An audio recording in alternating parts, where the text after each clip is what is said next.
मैं अजीत हरसाना अपने digital media platform media voice पर फिर से आपका स्वागत करता हूं। आज हम चर्चा करने जा रहे हैं जिस विषय पर लगभग पूरा देश आज उस पर चर्चा कर रहा है। आप सभी जानते हैं श्रद्धा मर्डर केस के बारे में। सारी बातें सबको पता लग चुकी हैं, सब लोग इसके बारे में जान चुके हैं कि किस तरीके से इस विभत्स कांड को आफताब नाम के एक व्यक्ति ने अंजाम दिया, जिसके साथ लिव इन रिलेशनशिप में थी श्रद्धा पिछले कई सालों से। 25 वर्षीय युवती जिसने अपने पिता की भी नहीं मानी, अपने घर वालों को भी नहीं मानी, और उसके साथ उसने अपना जो है संबंध बनाए रखा, यहाँ तक कि अपने पैतृक घर मुंबई को छोड़ करके दिल्ली में आ पहुंची और यहाँ उसके साथ रही। लेकिन अंजाम क्या हुआ, अंजाम से सभी वाकिफ हैं। कहना यह है आफताब का कि डेक्स्टर नाम की एक उसने मूवी देखी और उससे जो है प्रेरणा लेकर के उसने इस घटना को अंजाम दिया। क्या आप मान सकते हैं केवल एक मूवी देख करके जो है किसी की मानसिकता इतनी बदल जाएगी कि वो रातों रात इतना बड़ा प्लान बना करके, ऐसी योजना बना करके, अपने ही साथ जिसके साथ प्यार के वादे करता रहा, जिसके साथ इतने संबंध उसने बना के रखे, जितना इसको उपयोग करता रहा, और उसके बाद इतनी विवशता से मर्डर भी होते हैं, किए भी जाते हैं, रोज़ घटनाएं घटती हैं। फलां ने उसको मार दिया, इसने उसको मार दिया, उसके साथ ये हो गया। लेकिन जो जिस तरीके से इस घटना को अंजाम आफताब ने दिया, ये रेयरेस्ट ऑफ द रेयर होता है। उन घटनाओं में से एक घटना ये गिनी जा रही है। हमारे क्राइम के इतिहास में ऐसी घटनाएं बहुत कम देखने को मिलती हैं। साइको किलर भी इतनी बुरी तरीके से जो है किसी घटना को अंजाम नहीं देते जितने तरीके से, जितना कोल्ड ब्लडेड मर्डर इस आफताब नाम के व्यक्ति ने इसको दिया है। आखिर ऐसी क्या मानसिकता थी जिसने अपने आप को समाज में इतना अच्छा दिखाया, एक तरफ एक पहलू उसका इतना अच्छा दिखाया उसने कि कोई इस बात पर यकीन भी नहीं करेगा कि कोई व्यक्ति इस तरीके की घटना को भी अंजाम दे सकता है। लेकिन मैं आपको बता दूं, इंस्टाग्राम पर फूड ब्लॉगर था आफताब, और सोशल मीडिया पर जो उसने क्या लिखा, क्या बताया, उसके बारे में थोड़ी सी जानकारी मैं आपको दे देता हूँ। इंस्टाग्राम पर आफताब अमीन पूनावाला हंगर छोकरो एस्केडेप्स यानी कि एस्केपेड्स नाम से फूड ब्लॉग चलाता था। हंगर छोकरो एस्केपेड्स नाम से फूड ब्लॉग चलाता है। उसके अकाउंट में 28,500 फॉलोवर्स हैं। अपने अकाउंट में कई भारतीय चीनी व्यंजनों की हाई रेजोल्यूशन फ़ोटो शेयर कर किए। आफताब की पोस्ट में दिल्ली के कई मशहूर रेस्टोरेंट में परोसे जाने वाले व्यंजन भी शामिल हैं, जबकि कुछ फ़ोटोज़ वीडियो में घर में बनी डिश के बारे में बताता है। यानी कि एक सामान्य पढ़ा लिखा सभ्य व्यक्ति, समाज का एक ऐसा हिस्सा जो समाज में एक अपना इस तरह की उपस्थिति दिखाता है कि वो बहुत ही सभ्य और शालीन व्यक्ति है, और खुद को एक photographer, food and beverage consultant और फूड फूड फोटोग्राफर भी बताया। इसके अलावा आफ्ताब का जो इंस्टाग्राम अकाउंट है, फरवरी 2022 से वो इनएक्टिव है। आखिरी बार 2 फरवरी को पोस्ट किया, जिसमें क्रैनबेरी से भरे चॉकलेट स्क्वायर की एक फ़ोटो शेयर की। और यहाँ पर एक और बहुत ही इंटरेस्टिंग बात मैं आपको बता दूं कि उसने जो है प्रोफाइल इमेज बनाया, और फेसबुक प्रोफाइल के अनुसार आफताब वसई के सेंट फ्रांसिस हाई स्कूल का स्टूडेंट था। LS रहेजा कॉलेज से BMS की डिग्री ली, और LGBTQIA का समर्थक भी उसने अपने आप को बताया। जी हाँ, ये एक वो संस्था है जो पर्यावरणविद अपने आप को दिखाया, उदारवादी के रूप में चित्रित किया। नवंबर 2017 में आफताब ने change.org पोस्ट शेयर की और मुंबई के आरे जंगल को बचाने के लिए महाराष्ट्र के पूर्व मुख्यमंत्री उद्धव ठाकरे की पिटीशन पर सिग्नेचर मांगे। एक अन्य पोस्ट में खुद को LGBTQ+ का समर्थक दिखाया। इसके साथ ही जून 2015 में LGBTQ+ को दर्शाने वाले इंद्रधनुष रंग के साथ अपनी प्रोफाइल इमेज बदली। इतना अपने आप को उसने सामाजिक तौर पर पेश किया, और श्रद्धा नाम की उस मासूम को उसने अपने व्यवहार से, अपने आचार से और अपनी बातों से इस तरह प्रभावित किया कि वो अपना घर छोड़कर उसके साथ चल दी। हालांकि उसके पिता ने, श्रद्धा के पिता ने कई बार उसको समझाने की कोशिश की, यहाँ तक कि जब श्रद्धा ने यह भी बताया कि वो उसके साथ झगड़ा करता है, मारपीट करता है, तो भी उसके पिता ने कहा कि बेटी तू वापस आ जा, लेकिन उसने नहीं मानी। हालांकि कई पोस्टों में अलग अलग तरह के लोगों के अलग अलग नज़रिए यहाँ पर देखने को मिल रहे हैं फेसबुक में, जिनमें से कुछ मैं थोड़े से आपको मैं बता देता हूँ, आप भी थोड़ा अंदाज़ा लगा सकते हैं। एक ब्लॉगर ने लिखा है कि श्रद्धा विकास वॉकर मर्डर केस की चर्चा हो रही है, लोग इसे लव जिहाद का नाम दे रहे हैं। हालांकि ये लव जिहाद जैसा नहीं लग रहा है, फ्रिज सूटकेस जैसी घटनाओं के बीच यह केस और पैटर्न मिलता जुलता जरूर लगता है। इसके अलावा आगे उन्होंने बोला है कि कारण यह है कि लव जिहाद की परिभाषा में नाबालिग लड़की को गुमराह करना, हाथ में कलावा पहनकर अपनी पहचान छुपाकर दूसरे धर्म की लड़कियों से निकाह कर लेना शामिल होता है। हाल के कई केस इशारा करते हैं ऐसी शादियां खास पैटर्न में अंत हो रही हैं। अब हमने पीछे कुछ जगह का डाटा देखा तो पाया कि कुछ लड़कियां तो कम से कम निकाह के स्टेज तक पहुंच जाती है, लेकिन कई ऐसी भी होती हैं जिनका प्यार सूटकेस या फ्रिज में जाकर ख़त्म हो जाता है। श्रद्धा वाकर के साथ भी ऐसा ही कुछ हुआ। यानी कि लव जिहाद क्या होता है, एक जो पैटर्न उसका है, उसमें अपने आप को विशेष धर्म के लोग हिंदू धर्म का बता करके, नाम बता करके, कलावा पहन करके और लड़की से झूठ बोल करके उसको प्रेम जाल में फंसा कर फिर उसको जबरन धर्म परिवर्तन या उनके साथ जो है घिनौनी हरकतें करके अंत में कई बार उनको जो है मार दिया जाता है। ऐसा ही कुछ इस पैटर्न में भी मिल रहा है, ऐसा एक हमारे फेसबुक पर राय दी गई। हमने बीते समय में डाटा पाया तो कुछ लड़कियां कम से कम निकाह की स्टेज तक पहुंच जाती हैं। श्रद्धा की डेड बॉडी फ्रिज में डाली, शरीर के 35 टुकड़े किए, एक टुकड़े को मेहरौली के जंगल में फेंका। कुछ दिन आफताब श्रद्धा का सोशल मीडिया भी चलाता रहा। एक दिन जब श्रद्धा की सोशल मीडिया एक्टिविटी शून्य हुई, उसके दोस्तों ने पिता से संपर्क किया। बात पुलिस तक गई। 8 नवंबर के दिन पुलिस के पास मामला दर्ज किया। आफताब की गिरफ्तारी हुई। पुलिस को श्रद्धा के मात्र 18 पीस मिल पाए। मात्र 18 पीस। एक शरीर के अगर 2 टुकड़े भी हो जाएं तो क्या हालत हो जाती है। लेकिन आज हम इस हालात पे पहुंच गए हैं कि 35 टुकड़े उसने किए कि पुलिस के पास केवल 18 पीस मिले हैं। इस हालात से आप देख सकते हैं कि समाज में किस तरीके की जो है एक हालत बनती जा रही है। आफताब ने श्रद्धा का मर्डर किया, श्रद्धा के साथ रहा, श्रद्धा को इस्तेमाल किया, यहाँ तक उसने जो है मर्डर करने के बाद फ्रिज खरीदा, टुकड़ों को उनमें रखा और एक एक 2 2 टुकड़े करके वो पास के दिल्ली के जंगल में फेंकता रहा। यहीं पे बात नहीं रुकती।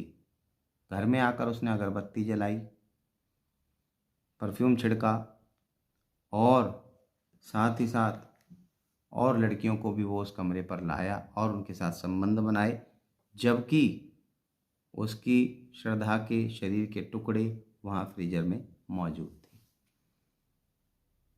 क्या आज ये व्यक्ति ये कहता है पुलिस से कि मेरी मानसिक स्थिति ठीक नहीं है, क्या इन कर्तव्यों से आप ये कह सकते हैं कि इसकी मानसिक स्थिति ठीक नहीं थी? मानसिक स्थिति ठीक होने के भी कई तरीके होते हैं।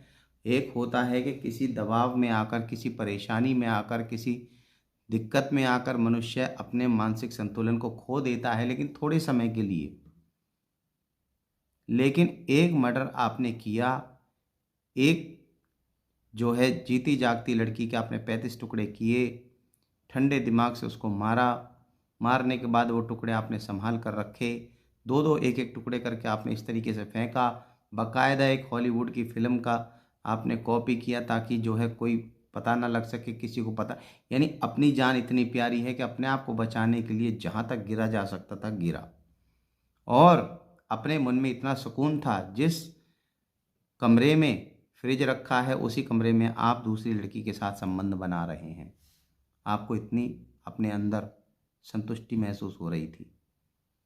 तो आप कैसे कह सकते हैं कि आप जो है मानसिक तौर पर विकृत हैं? आप तो पैदाइशी विकृत हैं, क्योंकि इस तरह की विकृतता कुछ क्षणों की नहीं हो सकती। ये तो एक मन में जब घर करती है तो ये आपके संस्कारों से, आपके विचारों से पहले से ही प्रभावित आप इन चीज़ों से हैं, ये साफ नज़र आता है। इस विषय पर हम कितनी ही देर चर्चा कर लें, कितना ही बोल लें उतना कम है, लेकिन केवल बोलने से क्या हल हो जाएगा? निर्भया कांड जब हुआ था तो उसके अंदर सजा दिलाने के लिए लोग सड़कों पर उतर गए थे, कैंडल मार्च किया गया था, बहुत लेफ्टिस्ट राइटिस्ट सभी इकट्ठे हो गए थे और बहुत सारा जो है एक आंदोलन का रूप उसने धारण कर लिया था। लेकिन आज श्रद्धा मर्डर केस में अगर आप देखें तो मात्र चंद हिंदू संगठनों के अलावा कोई इस बात के ऊपर प्रतिक्रिया देने को तैयार नहीं, कोई इसके बारे में बोलने को तैयार नहीं। सोशल मीडिया प्लेटफॉर्म पर अगर इसको इतनी चर्चा नहीं मिलती, इतनी बातें नहीं निकल के आती, तो शायद ये 1-2 दिन की खबर बन के दब जाती। आज कहाँ हैं वो बुद्धिजीवी, कहाँ हैं वो लोग, कहाँ हैं वो सेकुलर का चोला ओढ़ने वाले बुद्धिजीवी वर्ग के लोग? आज क्यों नहीं वो इस पर बोल रहे? नुपुर शर्मा ने एक बयान जो उसको प्रोवोक किया गया तब उसने दिया, उसके लिए इतनी जो है दुनिया भर के फतवे जारी हो गए और उसके खिलाफ इतने सारे जो है कार्रवाई करने के, गर्दन काटने तक के जो है फतवे जारी हो गए। आज इस आफताब के खिलाफ क्यों नहीं कोई फतवा जारी हो रहा? क्यों नहीं इसकी जो है गर्दन काटने की बात की जा रही? क्यों नहीं इसको बीच सड़क पर पत्थरों से मारने की बात की जा रही? क्यों नहीं इसके खिलाफ कोई खड़ा हो रहा कि भाई इसने जो है विवत्स कांड किया है, इसको इसका फल मिलना ही चाहिए? क्या आज इसने जो कांड किया है किसी भी तरीके से समाज के किसी भी हिस्से या किसी भी धर्म में या किसी भी उसमें इसको जगह मिलनी चाहिए? क्या ये हो सकता है? हम इतने सभ्य समाज में होने का दावा करते हैं, अपने आप को एक इतने बड़े उसमें करते हैं कि भाई हम जो है बहुत ही बौद्धिक विकास हम कर चुके हैं, हम सेकुलर हैं, हम जो है हर एक के साथ सही चलते हैं, हम तो सहिष्णु हैं। क्या यही सहिष्णुता है? इसके बारे में कितना कहा जाए, क्या कहा जाए, सबको सारी बातें पता हैं। और एक यही घटना नहीं है, एक यही घटना नहीं है, ये पहली घटना नहीं है और ना ही ये आखिरी घटना है। तरीका भी विभत्स और घटना भी ये पहली नहीं है और ना ही ये आखिरी होगी। ये आप भी जानते हैं, ये हम भी जानते हैं। क्योंकि इसमें जो सबसे बड़ी बात निकल कर आ रही है, जो बार बार मन को कचोटती है, वो ये कचोटती है कि एक बेटी जो अपने पिता का घर छोड़ के, पिता की बात ना मानकर एक गैर व्यक्ति के साथ संबंध बनाकर उसके साथ रह रही है और उसके साथ अब ये घटना घट जाए तो किसको दोष दिया जाए? गलती आफताब की है या उस बेटी की है? ये भी तो एक बहुत बड़ी सोचने की बात है। आखिर हम अपने बच्चों को ऐसे संस्कार क्यों नहीं दे पाते हैं कि वो सही गलत का फैसला कर सकें, या माँ बाप की मर्जी के अनुसार चलने में उनको क्या दिक्कत आती है, क्या परेशानी आती है? अपनी जान से जाना मंजूर है लेकिन माँ बाप की बात माननी मंजूर नहीं। आखिर माँ बाप आपके दुश्मन हैं क्या? जिन्होंने आपको पालकर बड़ा किया, जिन्होंने इतना आपका सारा अब तक का जो है आपकी जिम्मेवारी निभाई, उनका आप पर कोई अधिकार नहीं, इतना भी नहीं कि वो आपकी जान को बचाने की आपसे गुहार लगाएं, वो आप उसको भी ना सुने, तो परिणाम आपके सामने है। और जब भी श्रद्धा के पिता ने छोड़ने की बात कही तो कभी भी उसने जो है नहीं माना। अब बात यहाँ ये उठती है कि इस पैटर्न के इतने आम होने के बावजूद हर दिन कोई ना कोई आपराधिक मानसिकता का शिकार हो कैसे जाता है। एक पोस्ट में यहाँ तक लिखा है कि मीडिया को तो खैर छोड़ ही दीजिए आप, वो तो आफताब जैसों का कभी कुछ फूड ब्लॉगर बता रहा है तो कभी इंडियन प्रेडेटर कह रहा है। जिन लोगों की पहचान भी इंडियन बताने में शर्म आती है वो आफ्ताब को इंडियन प्रेडेटर बता रहे हैं। अर्थात सोचिए, एक तरफ अपने आप को इंडियन कहने में शर्म आती है और जब ये इस तरह का विभत्स कांड किया इस व्यक्ति ने तो उसको इंडियन प्रीडेटर की संज्ञा दी जा रही है। यानी कि यहाँ भी भारत और भारतीयता को बदनाम करने की साजिश। आखिर कहाँ तक गिरेगा व्यक्ति? कितने सोच को नीचा गिराएंगे आप लोग? सभ्य समाज में रहने का दावा करने वाले लोगों की ये हालत है तो समाज बचेगा कैसे? लोग रहेंगे कैसे? जब एक विकृत मानसिकता आपको क्रांतिकारी बना देती है तो दूसरी विकृत मानसिकता आपको चुप कैसे रहने देती है। यानी एक तरफ तो आप ये कहते हैं कि इस तरह की जो है घटनाएं नहीं होनी चाहिए और दूसरी तरफ इस तरह की कोई घटना होती है तो आप चुप लगा जाते हैं। यहाँ लिखते हैं आगे कि रवीश कुमार इस वक्त न्यूयॉर्क में, लेकिन वो भारत में भी होते तो कुछ खास नहीं बदलता। ऐसे समय पर गोबर से गैस बनाने पर चर्चा करते या फिर पूछते कि मरने वाला कोई मनुवादी था क्या। अब इसका फैसला आप खुद कीजिए, मैं इस विषय पर कुछ ज़्यादा बोलना नहीं चाहता। आफताब की सोशल मीडिया प्रोफाइल देखने पर पता लग जाता है कि गे राइट्स, महिला कल्याण की बातें करने पर भी आफताब के बहुत सुंदर, अच्छी लगने वाली बातों पर भी आफताब के बहुत सुंदर विचार हैं। अक्सर हम देखते हैं सोशल मीडिया पर जो अकाउंट जितने लुभावने और सिविलाइज्ड नज़र आते हैं वास्तविकता में उतने ही उलट भी होते हैं। यानी डिजिटल मंचों ने लोगों को एक आभासी छवि बनाने का अवसर दे दिया है और ये आफताब जैसे लोगों के लिए बहुत काम आ रहा है। और उसका शिकार कौन हो रहा है?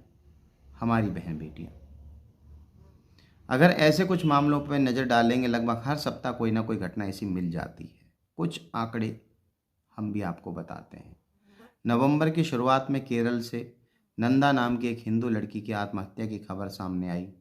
नंदा ने आत्महत्या इसलिए की क्योंकि 20 साल का अब्दुल शुहैब उसे ब्लैकमेल कर रहा था कि वह उसकी प्राइवेट तस्वीरों को वायरल कर देगा। ऊना के प्राची राणा मर्डर केस में भी कुछ ऐसा ही था। 5 अप्रैल 2022 को इस घटना में 15 साल की प्राची के घर में घुसकर हत्या कर दी गई। हत्या आसिफ मोहम्मद उर्फ हन्नी ने की, जो प्राची के घर अखबार देने जाता था। जब प्राची ने उससे निकाह करने से इनकार कर दिया तो एक दिन उसकी हत्या कर दी। ऐसे ही 22 मार्च 2022 के दिन राजस्थान में अरशद खान ने नाबालिग हिंदू लड़की को मिलने के लिए बुलाया। जब उससे मिलने पहुंची तो नाबालिग को निकाह के लिए दबाव बनाया। जब नहीं मानी तो अरशद खान ने पहले उसका बलात्कार किया और फिर गला रेत कर उसकी हत्या कर दी। मध्य प्रदेश में मई 2022 में हेमलता नाम की एक महिला ने मोहम्मद इमरान को राजू जाटव मानकर निकाह कर लिया। ये काफ़ी नहीं था। निकाह के बाद ओसामा नाम के एक मौलाना ने उसका बलात्कार भी करवाया। 11 नवंबर 2022 के दिन मध्य प्रदेश में ही सरकारी स्कूल के शिक्षक शमीम पर हिंदू महिला का धर्मांतरण कराने और उसकी बेटी को गलत निगाह से देखने के चलते केस दर्ज किया गया। मध्य प्रदेश की एक और घटना में ओला ड्राइवर शाहरुख ने राजू बनकर युवती से दोस्ती की, फिर कोर्ट मैरिज कर उस पर धर्मांतरण का दबाव बनाया। शाहरुख पर बाद में बार बार रेप करने और धमकाने का भी केस दर्ज किया गया। अब इतनी सारी घटनाएं जो हमने आपको चंद घटनाएं उनमें से बताई हैं और बहुत सारी घटनाएं ऐसी हैं जिनका तो हमको आपको पता भी नहीं लगता। और अभी तो कितनी घटनाएं, चर्चित घटनाएं ऐसी हैं जो पीछे अभी दो बहनों को दबा करके मार दिया गया था और बाद में जब विशेष जाति के वो निकले अपराधी तो वो घटना दब गई। इसी तरह झारखंड में भी एक लड़की को दिन दहाड़े जला दिया गया, सबको मालूम है। तो ये आदत पड़ चुकी है हमको सिर्फ घटनाओं को सुनने की और सुनकर चुप बैठने की। क्या यही अंजाम के लिए हम अपने बच्चों को पढ़ा लिखा कर बड़ा करके इस लायक बनाते हैं कि कोई उनको चारा समझ करके खा जाए? ये बड़े सोचने की बात है। आज बहुत ज़्यादा ज़रूरत है हमें नैतिक पाठ पढ़ाने की, बच्चों को संस्कार देने की और उनको अच्छे बुरे की बचपन से ही पहचान कराने की। और उसके लिए समय देना पड़ेगा हमको और आपको, माता पिताओं को, खासकर माताओं को। माता संस्कार तभी दे सकती है जब वो खुद संस्कारों का पालन करें। मैं यहाँ किसी विशेष टिप्पणी नहीं करना चाहता, मैं किसी की आज़ादी की अभिव्यक्ति को नहीं रोकना चाहता, मैं किसी भी महिला के लिए ये नहीं कह रहा कि वो घर में बैठी रहें या घर से बाहर ना निकलें, परंतु मेरा कहने का तात्पर्य सिर्फ इतना है कि आप जो हमारी जड़ें हैं, चाहे उसको आप सनातन धर्म की जड़ें मानिए या आप संस्कार की प्रवृत्ति मानिए, उनसे बच्चों को अलग मत कीजिए। अच्छे बुरे की पहचान उनको करवाइए, वरना आपका ही लाड़ प्यार उनके लिए कल को उनकी जान के लिए दुश्वारी बन जाएगा। ध्यान देने वाली बात यह कि हिंदू, सिख, इसे बौद्ध महिलाओं के खिलाफ होने वाले आम सामाजिक अपराध नहीं है। एक मानसिकता, इनके पीछे विकृत मानसिकता को पनाह देने वाले लोग भी मौजूद हैं। इन्हें प्रोत्साहन देने वाले लोग भी हमारे आपके बीच मौजूद हैं और इस पर वाहवाही बटोरने वाले भी। इसके अलावा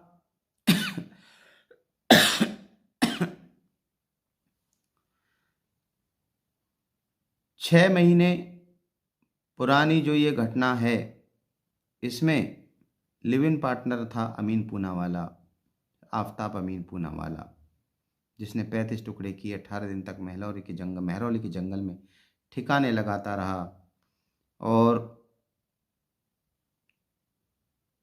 सबसे बड़ी बात ये रही, ना तो हमको ना आपको, किसी को ये समझ में नहीं आ रहा है कि ये जो घटना घटी है इसका प्रतिकार कैसे किया जाए, क्या इस विषय में सोचा जाए। लेकिन इस घटना से एक बात तो तय है, आपके हमारे मन में, सबके में ये बात आ भी गई और आनी चाहिए भी कि अब हमें अपने बच्चों को शुरू से संभाल कर रखना होगा, उन्हें समझाना होगा।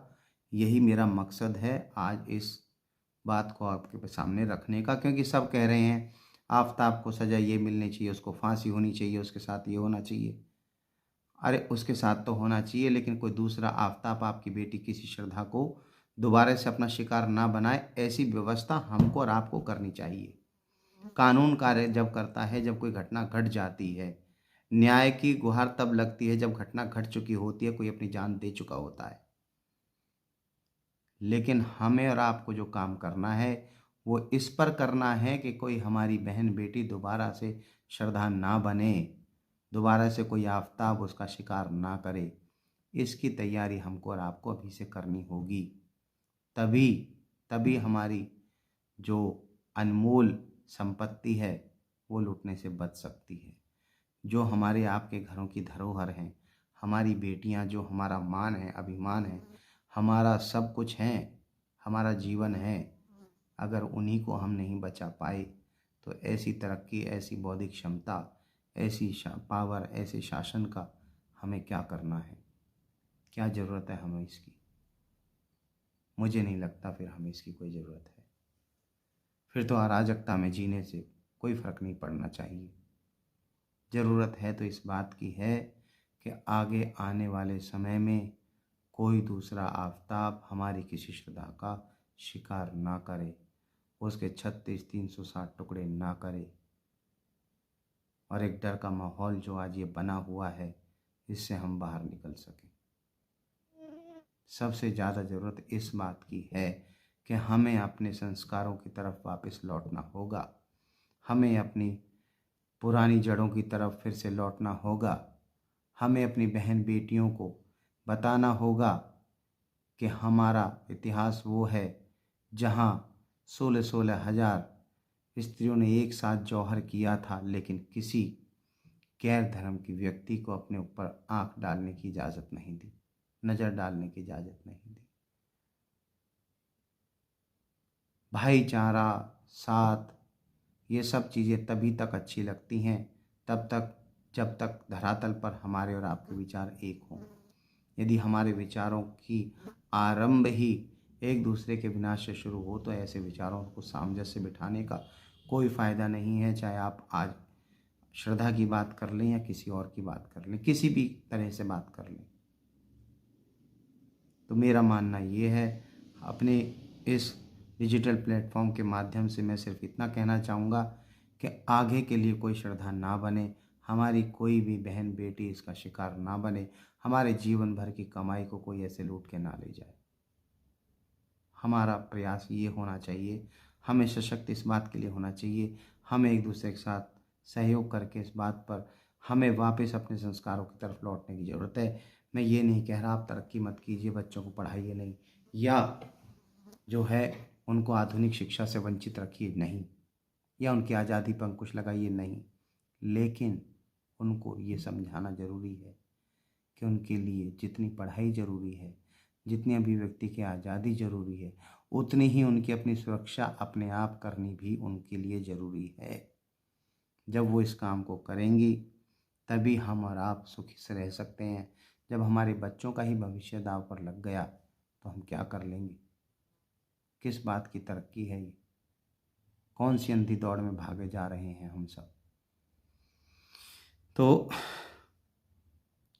ये बात आपको भी सोचनी है, और इस बात को सोच करके आप क्या कहना चाहते हैं हमें भी बताइए। साथ ही साथ कुछ बातें जो है बड़ी स्पष्ट हैं कि लड़की के पिता 2016 से अपने परिवार से अलग रहती थी। लड़की जॉब के लिए मुंबई आई, डेटिंग ऐप के जरिए आफताब से मिली। दोनों ने प्लान करके एक कॉल सेंटर में जॉब किया। घर वालों की मर्जी के बिना लड़की लड़के के साथ लिव इन में रही। और जो सबसे स्पष्ट बात यह है कि आफताब श्रद्धा के साथ लगातार फ्रिक्वेंटली मारपीट भी करता रहा। इसकी जानकारी लड़की के घर वालों के अतिरिक्त दोस्तों को भी थी, लेकिन इसके बावजूद भी, लड़की को समझाने के बावजूद भी, ना उसने पुलिस में शिकायत की और ना ही उसने उसको छोड़ा। ऐसी घटना इस हिसाब से जो है हो जाना कोई बहुत बड़े आश्चर्य की बात नहीं है। डेटिंग ऐप से आप दोस्ती कर रहे हैं और उसे घर पर बुला रहे हैं, अगर इन सबको भी हम एक साथ रख दें, अलग कर दें, तो भी जो है इतना आसान नहीं है इन बातों को भुला देना कि आखिरकार एक बेटी की जान तो गई है।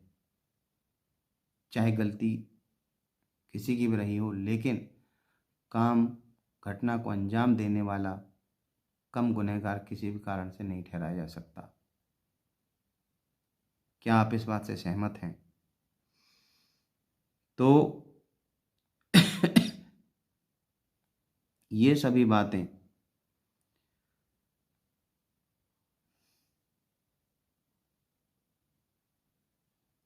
एक बात और मैं आपको बता दूं, श्रद्धा के पिता ने अपने बयान में कहा कि वो खुद उसके और आफताब के संबंधों से खुश नहीं थे। श्रद्धा ने कहा था 25 साल की हो गई है, अपने फैसले खुद ले सकती है, कहकर उससे दूर चली गई। अब उसकी बेटी नहीं है, वो आफताब के साथ लिव इन रिलेशनशिप में रहेगी।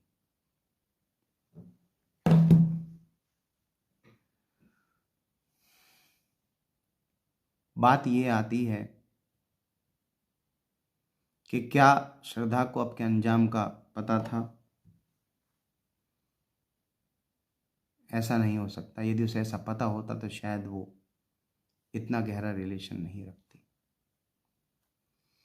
लेकिन कौन सा एक ऐसा माँ बाप और बच्चों के बीच में गैप रह जाता है, खासकर हमारे समाज के अंदर, हिंदू समाज के अंदर, जो बेटियां इस बात को डिस्क्रिमिनेशन में ले जाती हैं। यदि उनको बोला जाए कि बेटा आप अच्छे तरीके से रहो, घर में रहो, बाहर मत निकलो, फालतू लोगों से बात ना करो, तो ये क्यों इसको जो है इस तरीके का हालात, ये हालात एक दिन में नहीं बने सेकुलर का चोला उड़ा करके।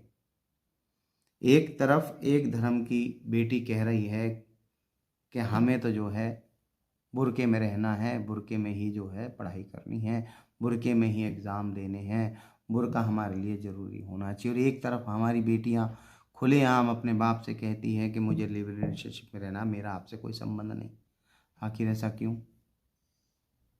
कहाँ कमी है? इस कमी को ढूंढना, इसको सोचना, इस पर काम करना बहुत ज़रूरी है। आज़ादी का मतलब ये नहीं होता कि जो है आप दूसरे का चारा बन जाओ। खुद तो चले जाते हैं, पीछे माँ बाप रोते रह जाते हैं और समाज उनका कुछ भी साथ नहीं दे पाता।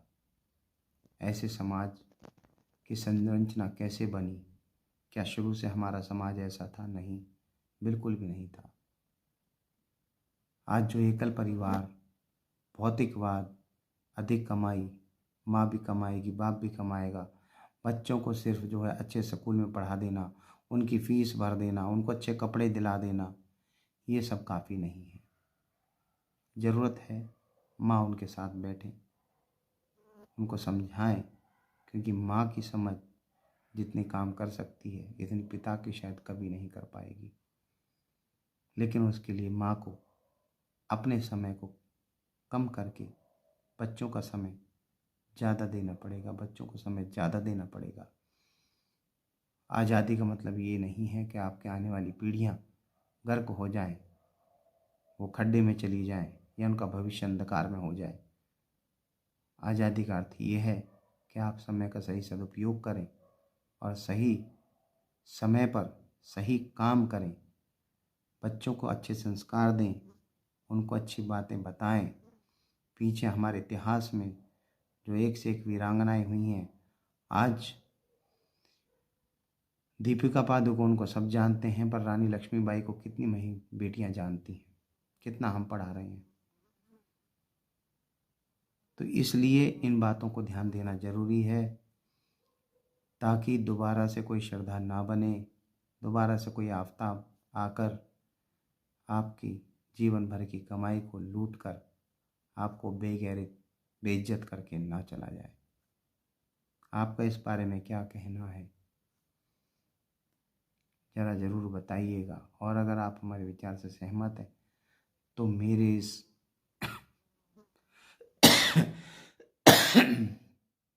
अगर आप मेरे विचार से सहमत हैं तो इस वीडियो को ज़्यादा से ज़्यादा शेयर करें, ज़्यादा से ज़्यादा, ताकि हमारी माताएं बहनें आने वाली पीढ़ियों को संभाल कर सहेज कर रखें। जो हमारी सबसे कीमती पूंजी है उसको संभाल कर रखें, उनको ऐसे संस्कार दें कि वो दोबारा किसी आफताब का शिकार ना बने। इसी के साथ मैं अजीत हरसाना, जय हिंद।